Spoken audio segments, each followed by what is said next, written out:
Welcome in, Loons fans, to another edition of the Matchday preview. Jonathan Harrison here, joined once again by Manny Lagos. Manny, how are you doing today? Doing all right. I mean, I've moved on from the weekend's insanely disappointing finish this season, but Yeah, I very quickly. It's nice that you have to think about the scope of our year to get us excited about it. But it was a tough weekend that I think we got some real work to do to get ready as a club for this playoff run. yeah, absolutely. Looking forward to this discussion. Decision day, wrapping that up, and then looking forward to the playoffs. And joining us once again for a quick return for him, as opposed to some of our normal guests who have to wait months and months.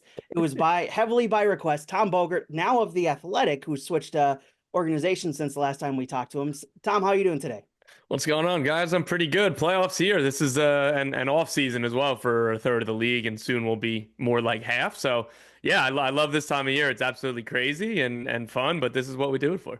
By the way, Absolutely. I would not just say this to pump you up, Tom, but generally, you guys are putting out so much good content. Mhm.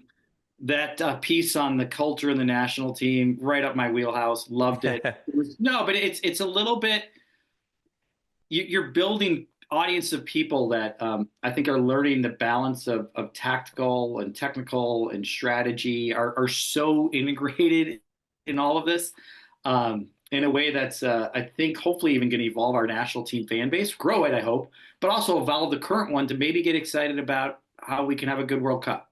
Well, Not I based. appreciate that a lot. I hope so too. And again, we have Paul Tenorio, Henry Bushnell Oh, great. for the national team. They're the best of the best. So it's fun to be alongside them.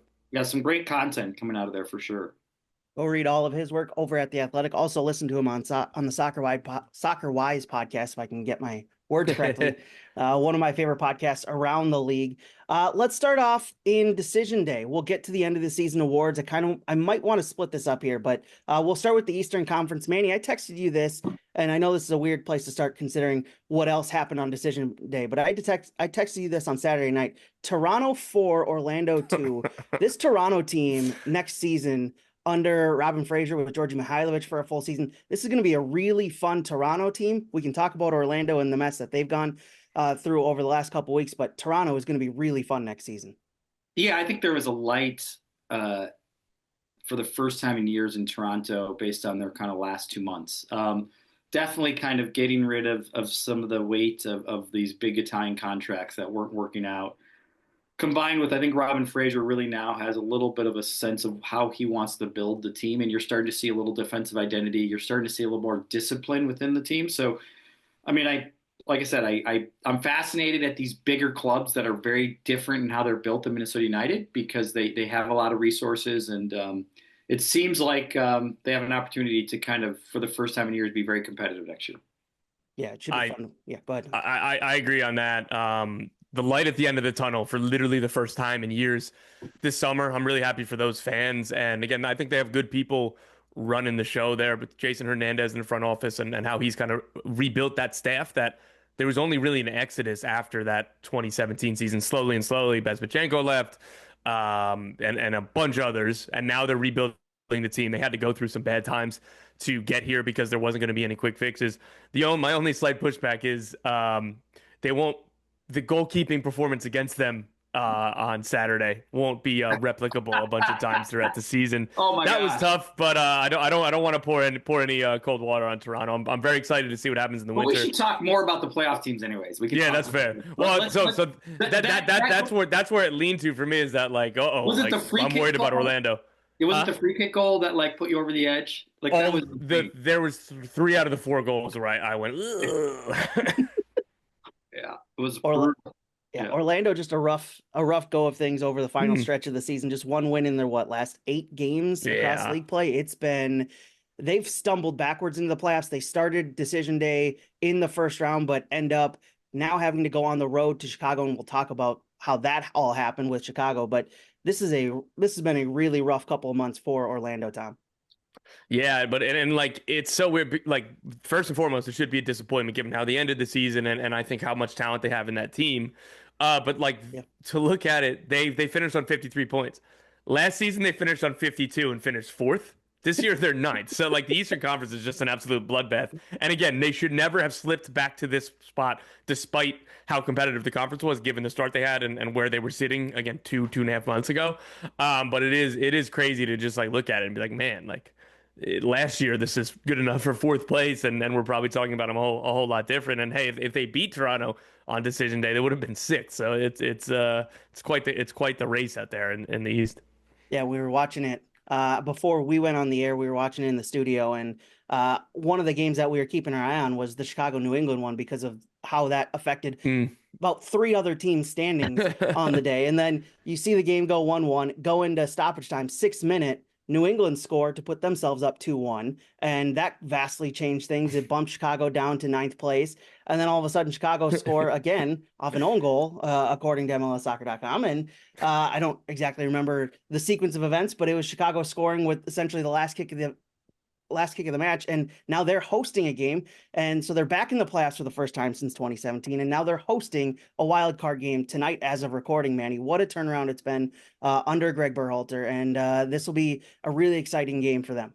Yeah, I think those 10 minutes will either be insignificant or very significant depending on how tonight goes. I mean, I do think if they win tonight at home, it's a big deal. That was an amazing 10 minutes of soccer. I saw the red flags, ironically, when all three Eastern Conference teams had nothing to play for. all three Eastern Conference teams that they were playing against had something to play for. All got scored on in the first 10 minutes. It was a red flag for our game later that night, by the way. We did not actually take into account, but it's just the reality of I think Chicago is, the East. Tom said the best about the East. It is so strong. Like, honestly, any of these teams can get hot and make a run.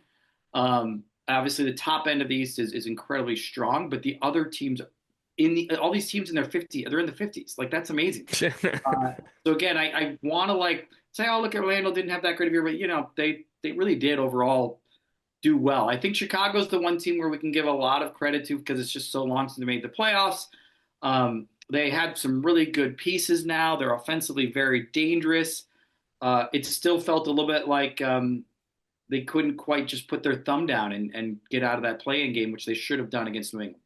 Yeah, there was portions of that game where they were out of it looked like, and then other results elsewhere made that not possible. And they will, so whoever wins that wildcard game between Chicago and Orlando tonight as of recording will go on to face Philadelphia, who lost 2-0 on decision day to Charlotte. It was kind of rotated squad for Philadelphia, good result for Charlotte, but Tom, I got to say, the bonehead of the day goes to Wilfried Zaha. Just the last seconds of that match, swings out behind the play, and gets a red card, and they'll miss him for a game in the playoffs. And that's a big loss for a Charlotte side that have relied on Wilfried Zaha a lot this season. It's straight up inexcusable. I understand that he was fouled a lot and tensions are going high, but like that's part of the gamesmanship. That's part of the defenders trying to get in your head. And again, while I can't imagine how annoying that is for Wilfried Zaha, it's a sign of respect because it's okay. I need to do literally everything I can to try to slow this guy down because he's so good. And if that means giving him a little nudge off the ball and seeing because I know that he could have a flashpoint, but for that to happen for a team leader in like you said, the dying seconds of a win that was already secured, going towards the playoffs, knowing you're on a yellow card, it simply cannot happen. Charlotte hosts the first game in round one. Without Zaha, that's a much more difficult proposition than with him, of course. NYCFC are good enough to go on the road, particularly now without Zaha and still no Pep Biel. It's going to be a big struggle. If NYCFC win this game, fairly or unfairly, Zaha's red card is going to be pointed to as, hey, what could have been? Especially if it's a really tight, low-scoring game. Like, hey, this is why he's the DP. This is why he's the leader. This is why he's here, is for a big game like this where everything's tight, is you have a special player to make the difference. Well, now he's going to be sitting in the stands for that game, and it's just very disappointing. What minute did that happen? Stoppage time, deep into stoppage time. I mean, I got to put some of this on Dean Smith. I mean, as much as it is by far Zaha losing emotions, things like that, that makes no sense that he's still on the field. If you saw the confrontation that happened in the first half and how it got on, and again, he has done such a great job coaching him this year. If you remember, he was super undisciplined at the beginning of the year, didn't really want to come to this league and play defense, and he's got him to be this great two-way player. if that's like the 60th or 70th, I think that's all on Zaha. I've got to put a little bit of this on the coach knocking him off the field earlier. I mean, you're talking about a couple minutes before your home playoff game starts. I'm going to put more on Zaha. Don't get me wrong. Of course, of course. The player, but we've got to put a little bit on why are you knocking him off the field? I think that's fair. I think that's absolutely fair. Elsewhere across the East, Cincinnati 3-0 win over Montreal. Columbus a 3-1 win over New York Red Bulls. And those two results mixed with a couple other results mean we get a hell is real derby in the first round. Just glorious. I am looking forward to that one, Manny. That's going to be an intense series. Darlington Nagbe's possible last series as a professional soccer player. Obviously, one of the many storylines going into that one, but that one sets up for a very, very tasty first round matchup. Yeah, it was fun. This is the first time I didn't travel for our final day. And so I'm not really following the decision day like you guys do and like you see. And it was just so fun to kind of see that this might happen because this is one of the best rivalries now in MLS. There's no doubt about it. And it's two quality teams. And we talked about how the East is so deep. So how is Columbus even this far down in the standings? It's amazing. So long story short, I am so pumped for it. It's going to be awesome. I mean, it really will be one of the stories of MLS in this playoffs for showing the rest of the world what type of rivalries we have in the league. Yeah, I'm looking. That one's going to be really intense. Also, a rematch of Decision Day. Inter Miami taking on Nashville. Inter Miami getting a 5-2 win at Nashville, just absolutely thumping Nashville, Tom. And Messi scoring a hat trick and coming up one goal short of tying DC United for goals in the season. Just a ridiculous stat that Pirani's goal in the 63rd minute in the wooden spoon derby between Atlanta and DC United keep DC United from being tied on scoring with a single player themselves. But Inter Miami get a 5-2 win. Lionel Messi seals his MVP status, I would imagine, for the season.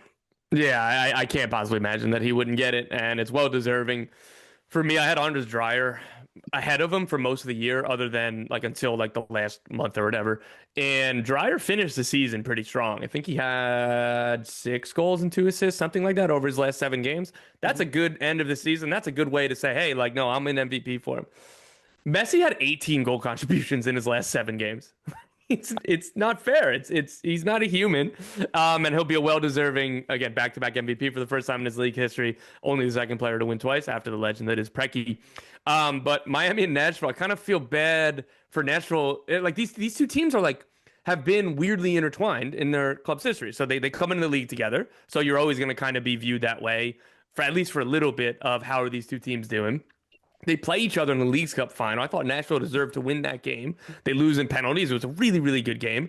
And now they're playing against each other in this best of 3 round 1 after finishing on decision day. So it's a lot of familiarity between these two teams. Oh, and then the CONCACAF Champions Cup, they played there too. So it just seems like that there's a lot of Nashville versus Miami lore out there for the first few years of both of those clubs. Manny, Messi MVP for you, or does Anders Dreyer have an argument, or is this, as we said, Messi times 2? It's Messi times 2. And again, I'll even say personally, I always remained a little skeptical about his ability and his legs to go through the season and actually dominate the whole season. And he had the injuries, so he actually kind of opened a window for a Dreyer or somebody to win this, or even Bouanga. But at the end of the day, we are watching, and we are lucky to have the greatest player of all time. And I say that because I grew up in the era of Diego Maradona, which I would want to put in there, but it's not. He is beyond special. I think the bigger thing for me, about the Nashville game, outside of how amazing Messi always is and continues to be, when I think he might be getting a little bit old, it's almost exciting for the World Cup, by the way, for him, but is the game itself. I'm still confused about what I want to think about both for Nashville and Miami. Because the first half, Nashville was amazing. I was like, oh, they're exposing Miami's weaknesses all year. They've been very erratic. And by the way, they're going to go and win this game. And Miami's going to be, not necessarily a playoff favorite. And that was the first half. And the second half, there's very few teams this year that have demoralized a really good team. And it was, it was hard to like just watch a team that's been so good. And then at home in front of their home fans, they can't get the ball. Every time they give it up, they know they're probably going to get scored on. They just put their head down and walk. I felt like, holy shit, Miami might be really ready to make a playoff run this year. They looked really, really good in that second half. Really good. Like, just how can you stop them? I know everybody's thinking about that about LAFC, but that second half, if they can do that for 90 minutes, I think they're unstoppable in this playoffs. Yeah, it's certainly a tone-setting match and a tone-setting result for Miami going into the playoffs. They'll take on Nashville in the first round. So I guess that leads us to the question, a couple questions here for you guys. Who's coming out of the East and which is the best first-round series? I mean, we talked about how stacked this Eastern Conference is. This is going to be an absolute gauntlet for whoever comes out of it. So, Tom, I'll start with you then, Manny. Who's coming out of the East and what's the best first-round series? Best first round series is Hell is Real. I put that just ahead of Miami Nashville. I think it's going to be a ton of fun. And you have, again, Darlington Nagbe's last games if they don't get through. And same thing like when you go with Miami with Jordi Alba and Sergio Busquets. So those are going to be subplots to all these. But with how, again, everything Manny said about this rivalry stands true for me. And I think it's just going to be so much fun. And I think that's honestly, the best case scenario for Columbus in their first round matchup to draw, because they've dealt with injuries. They've been a little bit more disappointing, like again with having guys in and out, and Wessam Abu Ali is looking good, and then he immediately kind of gets hurt, which is really, really unfortunate for this team. So they never quite got to like the gear we thought they would. And it's helpful to play a rivalry in this instance rather than if they drew Miami, Charlotte, or Philly. With, again, Cincy is absolutely as good as those teams, but I just think with the rivalry, like if I'm Columbus, that's the one that I wanted. That being said, speaking of not finding a gear, Cincy still has another level to hit, and maybe they're just never going to hit it because I've been saying this literally since February and assuming it's just going to happen around the corner. So I'm just going to be really stubborn and stick with Cincy on this one and say that they're going to come out of the East with a combination of Miazga, Robinson, Obi Nwobodo coming back is huge for them. So that defensive structure with the special talents in attack with Evander, Denke, and Brenner, like that mixture has to. That they have to hit their top gear at some point here, right? Like I'm just going to keep assuming, or I'm just going to be wrong again. Manny? I mean, I do think the Hell is Real rivalry is awesome. I think it's to me, it's the, like, I like I love how Tom put the Nashville. It's weirdly like been Nashville, Miami since they've come on, and it always moments. So it's a really cool one, but the Hell is Real is just, and I think he's right. I do think Columbus now gets to play against a team that, if you create a little more emotion and a little bit more kind of mental fortitude, it kind of sometimes, kind of like equals out maybe who's playing better in the moment, who's kind of been more dominant this season. So I'm looking forward to that. Out of the East, I'm not sure if I'm there yet to give that. Oh my gosh. I mean, it's going to be a crapshoot. There's so many deserving teams to pick. Yes. So difficult. Yeah, it really is. I mean, I feel like in a weird way, Philly's going to be like us. Like, we are not going to be picked to beat Seattle. I just feel like more people are going to say, yeah, Philly will finally crap out and not do it. And so maybe because I want teams and the clubs that are like Minnesota United to do well, I'm going to pick Philly to fight through all this mess one way or another. I like it. I don't have a decision or figure out who I think is coming out of these because, as you guys said, this is a wait. You just made us do it. No, we all just reluctantly had to do it way too early, probably ourselves. Tom's probably going to split that bench at some point here before the playoffs start. So it's so difficult because you can make a legitimate argument for, I think, just about everybody, maybe except for the two wild card teams, and even then, if you wanted to, you could find a way to make an argument for those two guys just based off of the chaos of the Eastern Conference. I think I'm going to lean. Oh man. I don't want to say Miami, but I feel like I'm going to lean towards Miami just because of the way they played and the way Messi's played down the stretch of the season, and how they went out in the playoffs last year. I think will motivate them to not have a similar fallout by the way, like they did last year. I do think that's a good point, Jonathan, that like I always say this, like there are amazing things about European soccer and the single table. I've been doing this a long time, and a lot of Europeans do not understand what playoffs are and how hard it is to up your level physically and mentally when most of the times they're kind of limping to the end of the season. And I think Messi and company got a little dose of how the playoffs are this insane, more kind of just tight physical battles. And I think you're right. I think he did learn last year. I think he and Busquets and Suarez know what's coming now, whereas last year they thought, oh, land will be no problem. We've dealt with them all year. So I think you're right there. I think they will be more prepared. I think that leads us to the Western Conference side of Decision Day, and we'll talk about the Minnesota LA Galaxy game in a little bit. But elsewhere across the West, San Diego absolutely thumped Portland on Decision Day 4-0, and with the result in Vancouver losing 2-1 to FC Dallas, which sets up rematch first round series between those two sides. San Diego, Tom, in their inaugural season, win the Western Conference, the best road team in league history by record wise. What an impressive performance and overall season by San Diego. Yeah, it's been incredible from start to finish. And talking about Anders Dreyer in the MVP race, he started all 34 games for them. His consistency and ability to fill literally whatever role the team needed him to at an elite level, again, pretty much from the first minute to the final minute of the season, is such an incredible achievement for, again, a player that's new coming to MLS, to a new team. You didn't exactly know how they're going to settle. When you needed him to be an inside forward and be a goal scorer, got that. You need me to be more creative in the final pass? I can do that. Oh, false nine? I can do that. Oh, do I need to drop in a little bit and combine with Luca Del Torre and the midfielders and let two other players hang higher up the field? Yeah, I'll do that. And along the way, I'll get goals and assists and everything else in between. He typified how how that team wanted to play.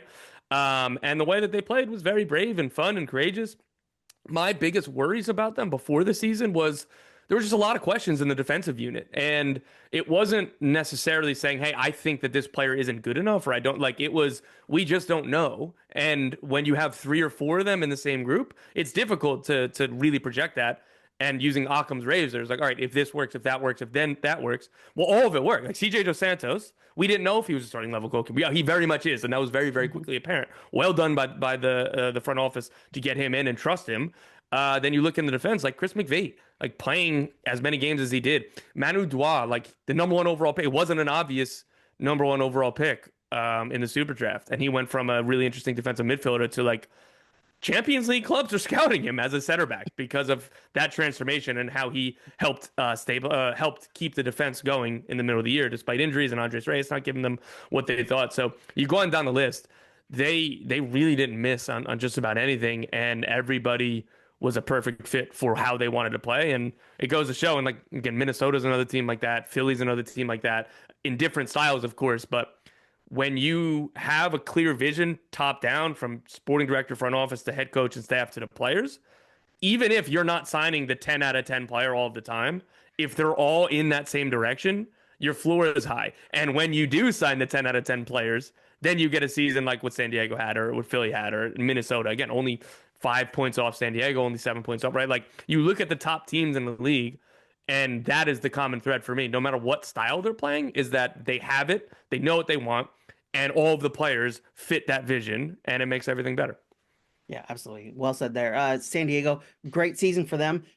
Win the Western Conference, Manny. Heartbreaking way to end what was a magical season for Vancouver. Get the red card early on, puts them behind the eight ball against an FC Dallas side fighting for their playoff lives.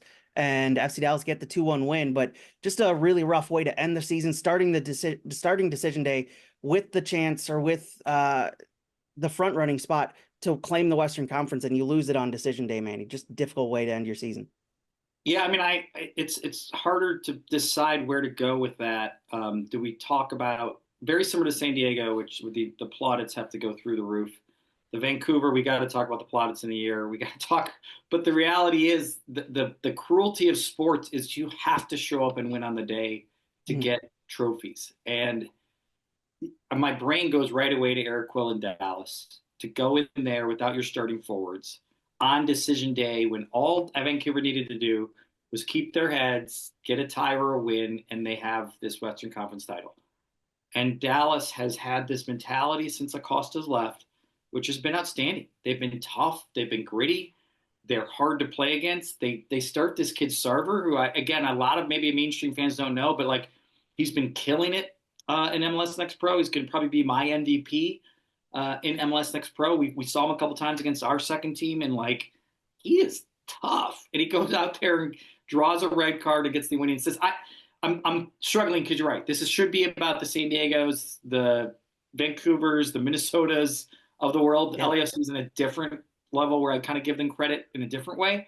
But my brain has to also quickly say the biggest upset of the day for me was the Dallas game of the entire day. So that I have to give credit to. Then I go back now. You're right. Vancouver overall the season, unbelievable. Probably for me the most impressive of the entire West, even just eking out San Diego by a little bit and eking out Minnesota United, who I think really defied a lot of expectations in the league. So I think those are the three biggest, and I love that we're in that story. But if I'm being honest, probably Vancouver's balance of play in the year was the most impressive, given they had the CONCACAF challenges, that they had roster injury challenges, they had the Canadian Championship challenges, and they really did it all year up until the last day, where they just slipped up. And it's a cruel sport because it cost them a title. Yeah, absolutely. And put the last day aside, overall great season for Vancouver, Tom. Jesper Sorensen. So we talked about the other awards, the other end of season awards, probably front runner for goal or for coach of the year, excuse me. And I don't think that's in much debate. Maybe Mickey Varis may have a shout, but I think this one, based off what Vancouver did elsewhere and just across the entirety of the league, I think he's the coach of the year, I would imagine. Yeah, for me, that was my vote as well. And like it's so cruel to Bradley Carnell and Mikey Varis. Like in other years, either one of them, I think, is an obvious coach of the year. And we have a season where these three teams so vastly surpassed expectations, and all three of them played and again their unique ways, and particularly with San Diego and Vancouver, it's just so much fun to watch.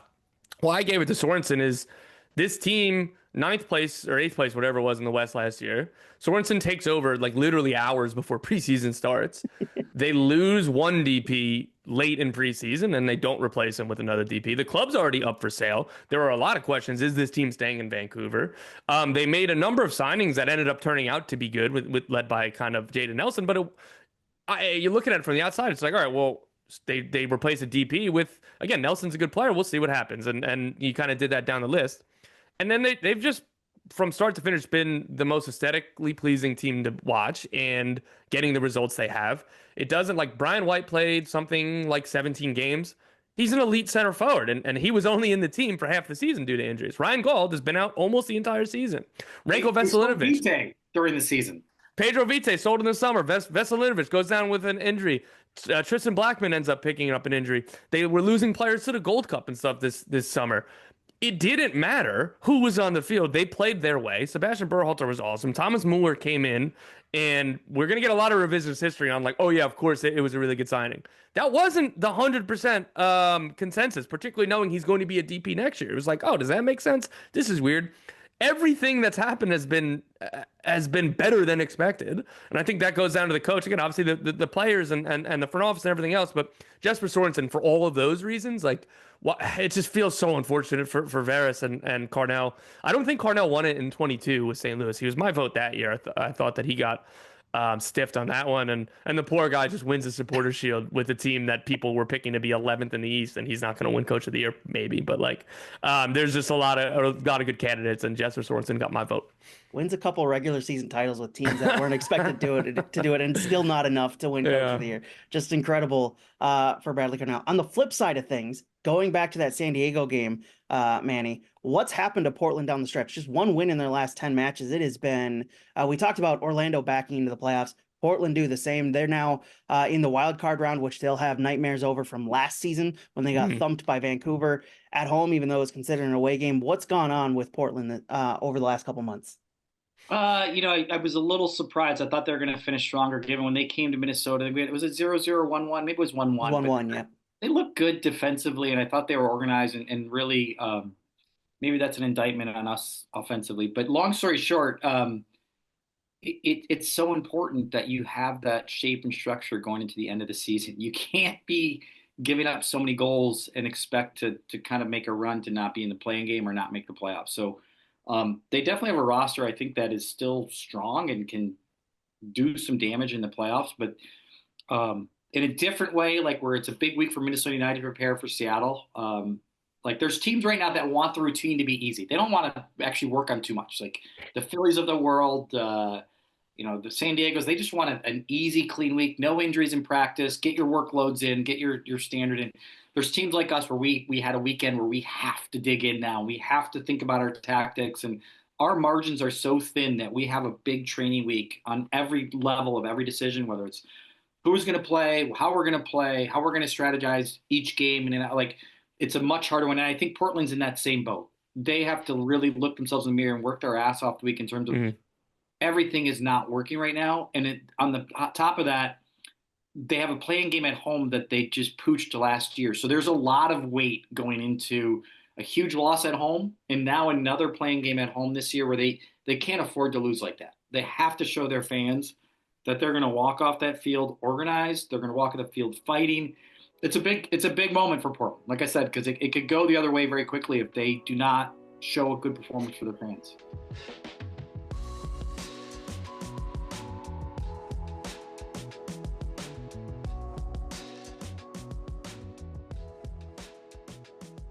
Finley's is a mission-driven pet brand redefining what it means to do business with purpose. Founded in 2016 by two former special education teachers, Finley's was created to address the staggering unemployment rate among individuals with disabilities, a community too often left out of the workforce.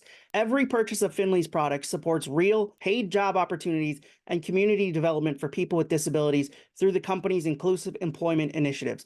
From job coaching to community engagement, Finley's is creating a future where everyone has a seat at the table and a chance to thrive. Follow Finley's on Instagram at GetFinleys.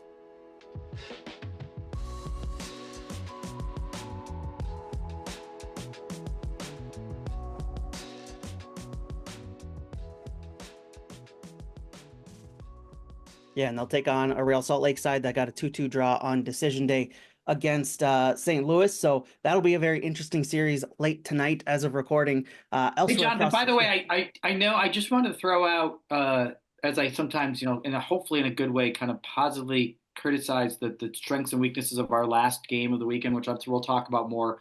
I had Sorensen and Carnell and Mike Everest as like the top three coaches of the year. My dark horses were Mascherano, Dean Smith, and Eric Ramsey.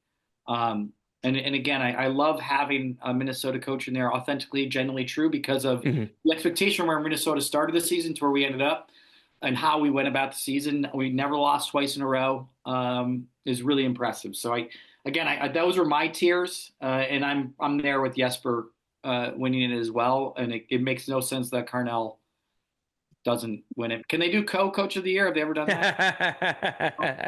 We got co-defensive players of the year in the WNBA, so it's not entirely unheard of doing a co-end of the season awards. I don't know that that'll happen, but elsewhere across the Western Conference, Real Salt Lake 2-2 draw with St. Louis. San Jose just missed out on the playoffs after getting a decision day win over Austin. They did their part. They just couldn't get other teams to help them out standings wise.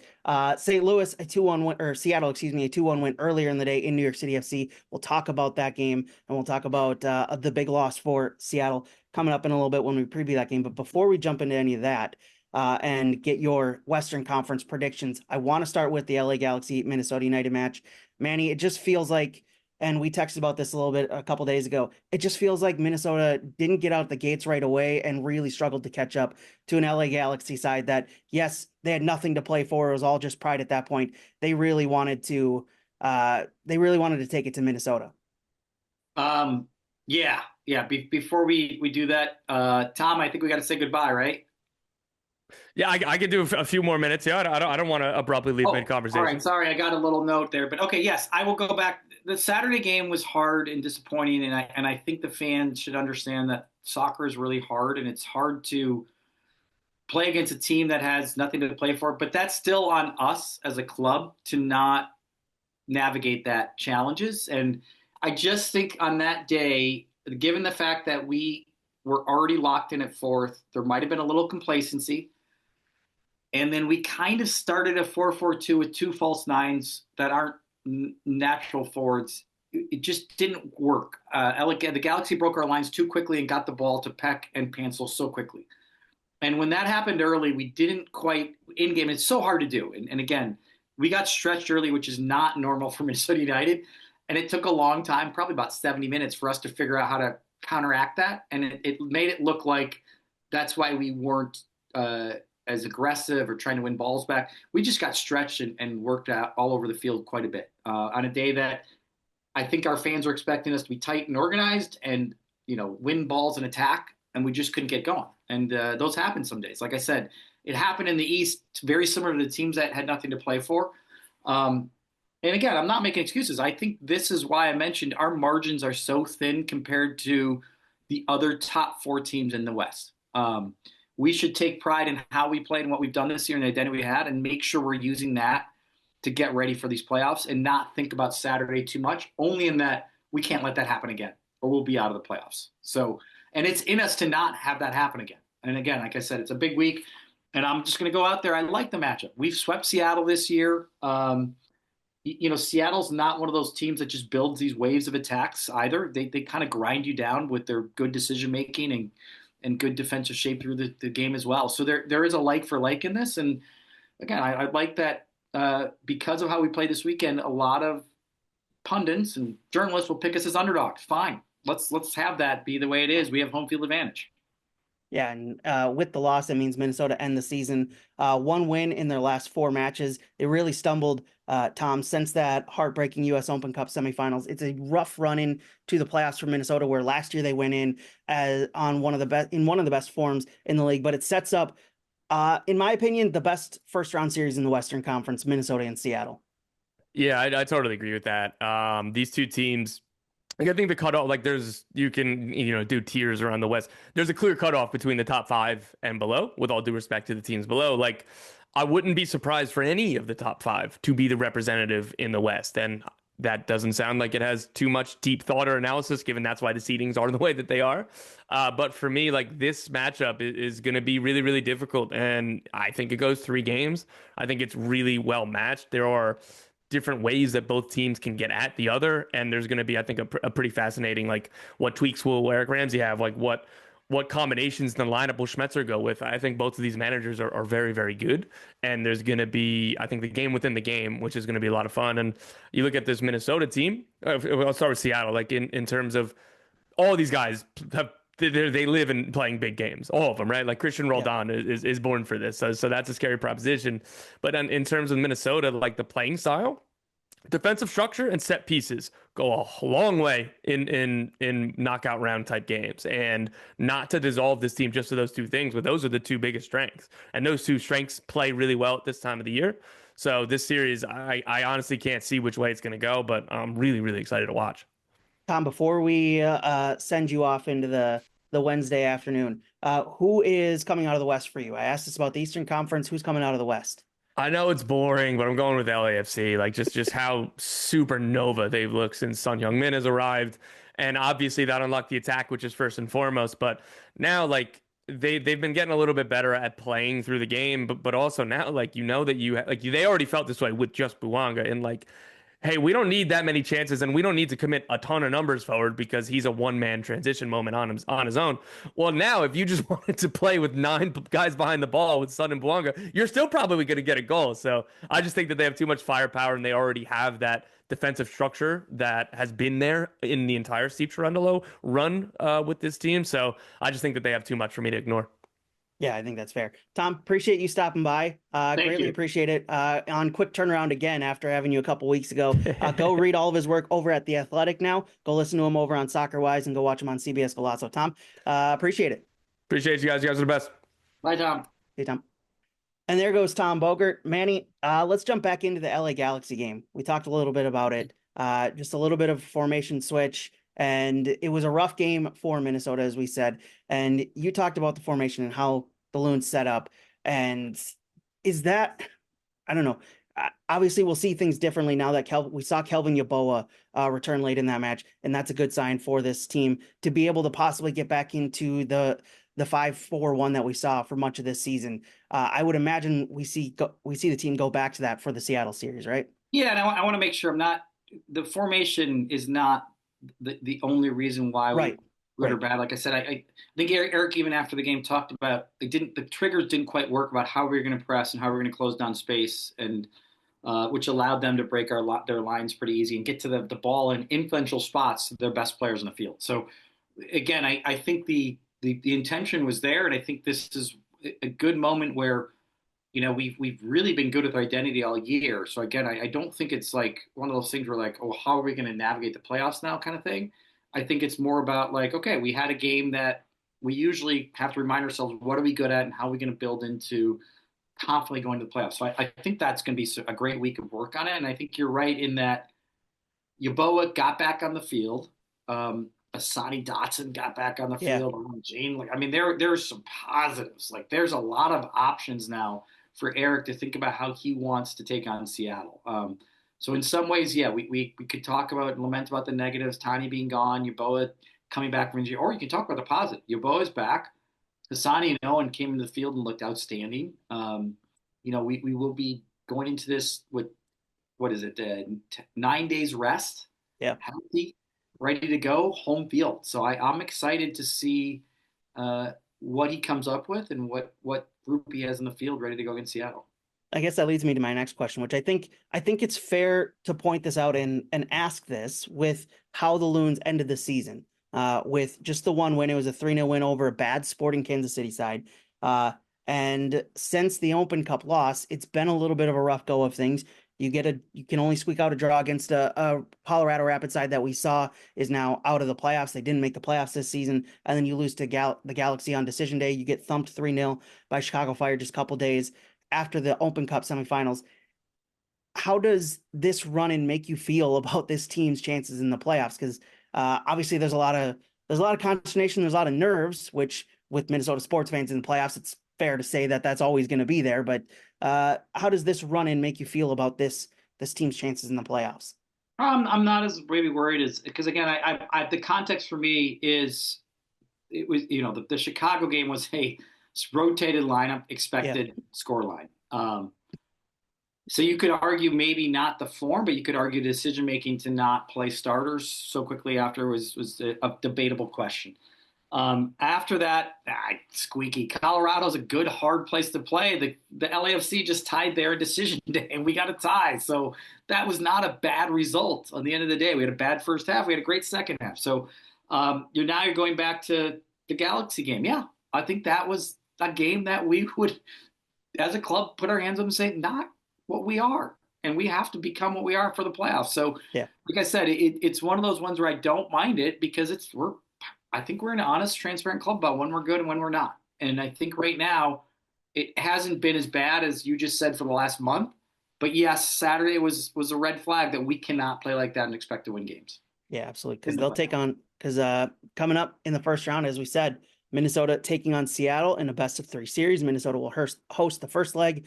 The second leg will be out in Seattle, and the third leg is needed right back at Allianz Field. And this sets up for a very, very interesting matchup. As you pointed out earlier, Minnesota swept Seattle this season, but we all know the history between these two clubs, especially in the MLS era. Seattle's gotten the better of Minnesota more often than not. And so this is a very interesting series in that aspect that Minnesota finally seemed to maybe be turning the tide a little bit in that competition between those two teams. And two results earlier this season really spell out some good things. Seattle, a little background on them over the last 5 matches, 3 wins, a draw and a loss for them over their last 5 matches. A big loss for them. I haven't seen any of the latest from it, but Pedro de la Vega goes out injured with what looked like and what his teammates were saying was a serious injury on decision day. And he's been in excellent form for them across all competitions this season, but they've got pieces all over the field. Christian Roldan, Obed Vargas was the top of the 22 under 22 list. Jordan Morris is back. So this is a stacked Seattle team that has found ways to win despite having to manage through a bunch of injuries this season, Manny. Yeah, actually, ironically, one of the things for Smith I thought was going to be hard was managing the players' expectation of minutes in the playoffs based on everybody was getting healthy and Jordan Morris was getting back. In a weird way, that the De La Vega might actually help ease the management side of it because I'm pretty sure Morris will just go in now and slot into that position. So good team, matches up well against us. We match up well against them. I'm excited. I think Roldan is one of those special players that leads really well. I love that we have Boxall up for Defender of the Year because he leads really well for us. And, there's a lot of good leaders on both sides of the ball, 2 really good goalkeepers. It's like I said, it's a really good matchup. Both teams have to do what they do really well to win. I'm excited. It's people have to remember, we talked about Chicago. They haven't made the playoffs since 2017, and maybe that was the only time after that was 2012. I don't know. So twice in 15, 20 years. So we've been making the playoffs a lot. Let's enjoy it. Let's get excited about the run. I hope the fans get excited about Monday night playoff soccer in Minnesota because, like I said, you could blink and you might not be at the playoffs for a couple of years, or be like Chicago and be 8 or 9 years. So it's a big one. Yeah, absolutely. And I'm looking forward to it. Minnesota, Seattle at Allianz Field, 8 p.m. kickoff, 7:30 p.m. pre-match show with Dan Terra and myself on 1500 ESPN, as well as Sirius XM FC channel 157. You can hear our broadcast over there. Manny, when we look at this and we look at this playoff series, best of three series, and there will be a winner decided every night. It goes straight to penalty kicks if a decision can't be made in regulation. So what are the key points that the coaching staff go through in the lead up and the build up to to a best of three series? Yeah, I think I think it's boring. I mean, it's one game at a time, Yep. but it's even tighter than that. It's one half at a time. It's one play at a time. It's one moment at a time. So those individual and collective habits have to be amplified in terms of 90 minutes of really good soccer. And I'm not talking about over 3 games. I'm talking about Monday night.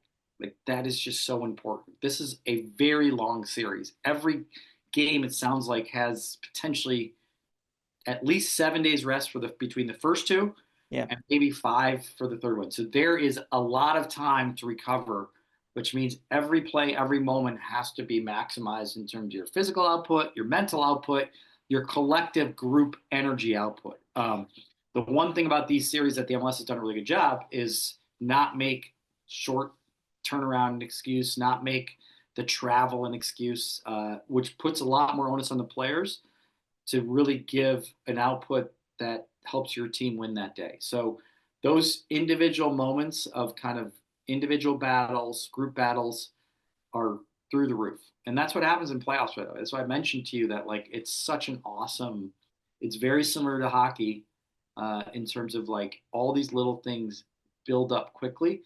And if you don't make sure you're on top of them, you're 0-1 going to Seattle, which is not somewhere Yep. we want to be. I mean, we really want to make sure we get off on the right foot in this series by winning the first game. Who for you, and I know I've asked you this question before, and you've been hesitant to answer this in Minnesota's perspective, but overall, for both teams, who for you is the most important player in this series for each squad?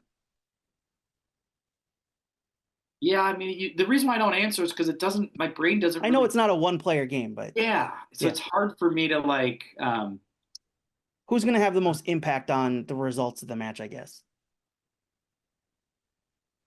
yeah. Uh, I mean, I'll start with like the realities of Seattle. Obviously, you've got Roldan's kind of selfless leadership. You've got a young kid in Rothrock that seems to be just really finding space and burning teams. And he always feels like he's up for those big moments. Like you saw Yeah, him in the Leagues exactly. Cup final against Miami. He was all over that game. And Yeah, he yeah, just feels like he's up for the massive moments. It doesn't matter his age, doesn't matter his experience. He's going to yeah, be there and ready for these huge moments. yeah. So I'm already shifting you to like not talk that way, but talk about what's the dangerous things about Seattle. Yeah. And I do think Rothrock has sneakily been one of the more dangerous. He really stepped up when they had a lot of injuries and kind of, schmetzered the season once again, where they start slow and really finish strong.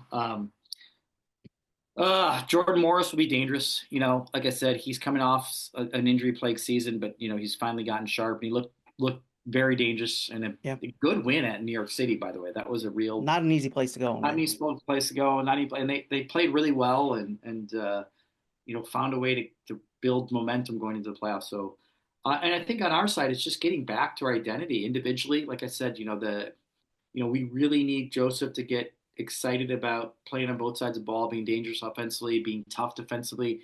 I would say the same thing for Bongi. Depending on where he goes with the system and players, it's really important that we win the midfield. I thought we lost the midfield against the Galaxy. So whether that's our two guys in Atrantis and Will, using the ball well, but also closing space down, or if he adds an extra midfielder or two in there to make sure we're winning that, I think that's incredibly important against the Seattle team is winning that midfield. So it's hard for me to give one player in these kind of situations because there's so many little factors that are going to winning the game. And really, like hockey, the goalkeepers are massive. There's no doubt about it. We need Dane to step up and win the series against Oh my gosh. Help me with the It's name. Seattle. Seattle. No, yeah, but who?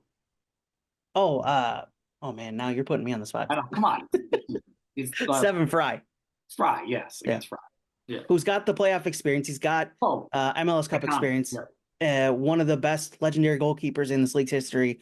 Has had some shaky moments this season. I think that's fair to say. There's been some goals that he's let in that you kind of look at like Stephen Fry pass doesn't let those in, but this is playoff time and he's been here. He knows what it takes. So yeah, it's going to be a very interesting goalkeeper battle between the two sides, and I'm looking forward to this. For me, I think for Minnesota, it's Boxall. I think the tone setter for this team. If I'm going to pick out one player that's going to have the most impact on this team and this series for Minnesota, for me, it's Boxall, and setting that tone for the rest of the team. The defense obviously gave up a couple goals on Saturday. And I guess for me, Boxy, because changing the feeling around things after the last month where I've talked about that it hasn't felt like the greatest going into the playoffs, where last year you went in and you were in incredible form. This year it's going to take a little bit of, you got to flip a switch now. It's into the playoffs. And I think Boxy, with the season that he's had and the veteran presence and the impact he has on that locker room, I think for me, it's Michael Boxall is probably going to be the most impactful player on this team and helping them change the mood, change the mentality going into what's easily the best series of the first round in the Western Conference, Manny.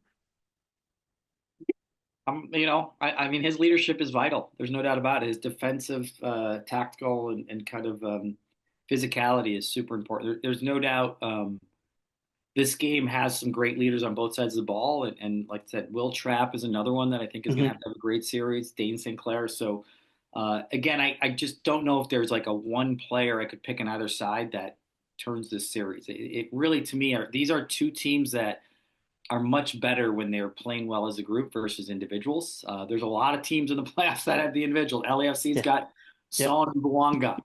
Miami's got Suarez and Messi. Like it's different, and so that's why I couldn't quite answer that question, because it really will come down to what group plays better, what group wants it more, what group's hungry to show that they're the better team.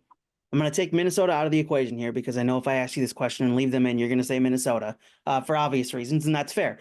Outside of Minnesota, who's your favorite to come out of the West? Let's just talk about the matchup. So who else does the first round have? So San Diego will be playing either Portland or Real Salt Lake. We'll find that out tonight as of recording. LAFC take on Austin. Austin beat LAFC twice this season, though the most recent one was during the international break. They didn't have Son or Bouanga. And then Vancouver and Dallas on the other first round series. Yeah, it's funny. My biggest, again, I say this nicely, as Minnesotans, we're going to be, picked to be the upset. Seattle. Dallas might have a good chance here. Really? I mean, again, you just come off that result on decision day, breed some confidence. Yeah. So that puts me between.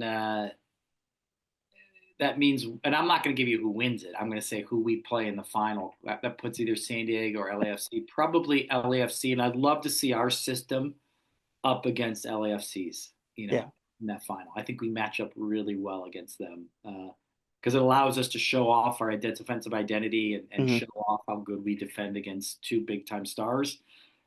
Space should open up. We could counter. Yeah, that'd be an interesting series because Minnesota 2 losses against LAFC this season, but they were only 1-0 losses. Not like LAFC ran roughshod over Minnesota. And you go back to that opening day game, that was a very tight battle that was decided just by the one goal. Home game we should have won too. I thought we had the better chances of the day. I really do. I mean, I'd be honest. I didn't think that. I like I said, I don't mind that matchup. Yeah, that would be really fun. In the Western Conference Finals, I'm looking forward to the playoffs. I cannot wait. We got wild card action tonight. Chicago taking on Orlando, and then Portland, and then Real Salt Lake. So some 2 really good wild card matches, and then the playoffs are finally underway. And I say finally, but this season went by extremely quick, Manny. And playoffs are here, and it's always the best time of the year because it's just some of the most intense soccer you'll see. And I'm looking forward to the playoffs. Eastern and Western Conference, both sides feel like extreme gauntlets this season, and it sets up for a really exciting playoffs. Yeah, I mean, let's be honest though. I think the gauntlet's more in the East. Oh yeah. It really is. And again, nothing. I think that's a huge compliment to Minnesota finishing in the top four in the West because it was top heavy. And that's really cool that you're one of those 4 or 5-ish teams that's the West and that's the meat of the West.